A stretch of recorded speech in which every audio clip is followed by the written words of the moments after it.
Calculating your GPA or your CGPA should be at your fingertips. What is a CGPA or GPA? CGPA is cumulative grade point accumulation and GPA is grade point accumulation or grade point average. Which criteria of people automatically use the GPA or the CGPA? Now, any student who attends the tertiary institution, being it the university, the teachers training college, or the nurses training college, is eligible to use the CGPA or the GPA at the end of every semester. Now, at the beginning of the semester, every student is entitled to a particular number of courses that he or she has to read before the end of the semester. And so in this video, we are going to look at how to calculate your GPA as a fresh student or a continuing student in any of the higher institutions you find yourself in. And so if this is something you're so much interested in, then please do make a date with me on this episode. Let's get right into today's episode. So I'm going to use the normal or an average point that cuts across all the educational institutions. For most institutions, to get a first class, you have to attain a grade point of 3.5 to 4.0. To get a second class upper, you have to attain a grade point of 3.0 to 3.5. To get a second class lower, you have to attain a GPA of 2.5 to 2.9. In order to attain a third class, you have to attain a grade point of 2.0 to 2.4. Anything that falls below 2.0 to 2.4 is known as pass. And if a student should get anything below pass, then I think that is an attempted degree. That is what we call an attempted degree, because the person might not even gain a certificate. Now let's get right into this. So assuming a student is being offered to read 8 courses per semester. Now, before you can ace your grades, before you can get first class, second class upper, third class lower, this is what you have to do. You have to ace your grades. So, first semester, you're given 8 courses to read. Now, within these 8 courses, in order to get A, you have to score, let's say, 80 and above. And once you get A, then your grade point automatically becomes 4.0. Now, within these 8 courses too, we have what we call the credit hours. Some courses gives 1 credit hour, 2 credit hours, and 3 credit hours. Let's just assume that all these 8 courses, they've given you 3 credit hours. So 8 times 3 is going to give us 24 credit hours. Now, this is what you have to do. Since you know your credit hours, and let's say you are aiming for first class, that means you have to get A throughout or B plus throughout. So let's just say we are going to use A throughout. So if you attain A for a particular course, you have 4.0, a grade point of 4.0. So this is what you have to do. You have to multiply the 4.0 by the number of credit hours. Remember, I said the credit hours given to us is 3 each. So 4.0 by 3 is going to give us 12. Now, let's just assume that the student has scored A's throughout. So that means the first course 12, the second course 12, the third one 12, in that order. So each course gave him or her 12.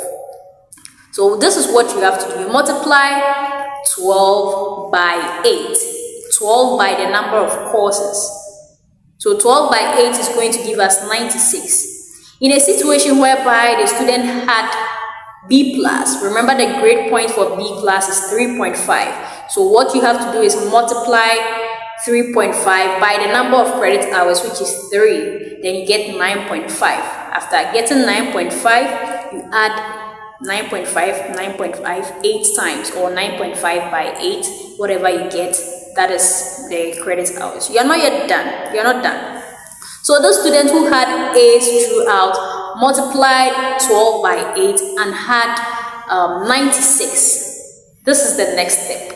The next step for the person or the student is to divide this 96 hours by the total credit hours per the courses. Remember, the total credit hours is 24. That was 8 multiplied by 3. So 96 divided by the 24 credit hours is going to give us an exact grade point of 4. So this automatically places the student in the first class category, because remember, in some institutions, in order to attain first class, you need a grade point of 3.5 to 4.0. And then this student aced all the 8 courses, and after dividing the 96 by 24, the person had a grade point of 4. So automatically the person is in the first class lane. Now let's look at an instance where the person had B plus throughout. So B plus throughout, this is what you're going to do. Remember, B plus gives you a grade point of 3.5. So 3.5 multiplied by 3 is going to give us 9.5. I'm going to do the calculation right here, so just a minute. So 3.5 by 3 gives us 9.5. So this is what you have to do. 9.5 multiplied by 8. 9.5 multiplied by 8. So 9.5 multiplied by 8 gives us a total of 76. And since our total credit hours for the semester is 24, you divide 76 by 24, and that is going to give us 3.16666. Now, back in our early education, we were told that if a number after a decimal is more than 5, you can run it. But when it comes to GPA, I'm sorry to say that it doesn't work that way. In most institutions, it doesn't work that way. So if you have 3.16, you can do it 3.2. It's 3.16. So now, 3.16, this means that the person is placed in the second class upper category. 3.1.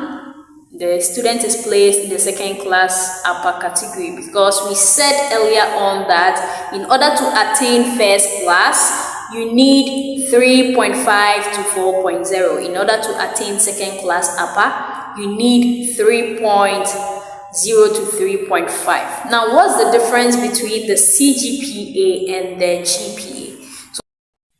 The difference between CGPA and GPA is that with the GPA is calculated at the end of every first semester or every semester. Let me just put it that way. Your GPA is calculated at the end of every semester. You can calculate your GPA yourself without waiting for the institution to bring out the calculation. So your GPA is calculated every semester.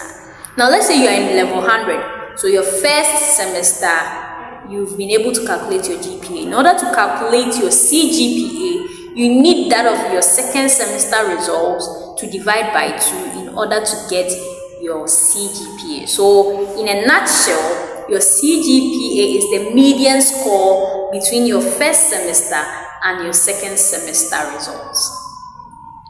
That's simple. So at this point, in order to calculate your GPA, let me just run it off and then we end it here. So in order to calculate your GPA, all you have to do is know the number of courses you are offering for a semester, the number of credit hours for each particular course, and then you multiply, you sum up the credit hours. After summing up the credit hours, if let's say the first course gave you A, that will be 4.0 times the number of credit hours. If your second course gave you a B+, that will be 3.5 times the number of credit hours. If your third course gave you a B, that will be 3.0 times 3. So after you're done, you then sum up the figures you had and divide by the total number of credit hours given to you for that particular semester. I hope this was useful. My name has always been Team Lorty. If you do have questions or comments, please feel free to leave your questions or comments via the comments section, and I'll gladly respond to each and every one of you. Until next time I come your way, it is totally bye for now. Peace and love. Shalom.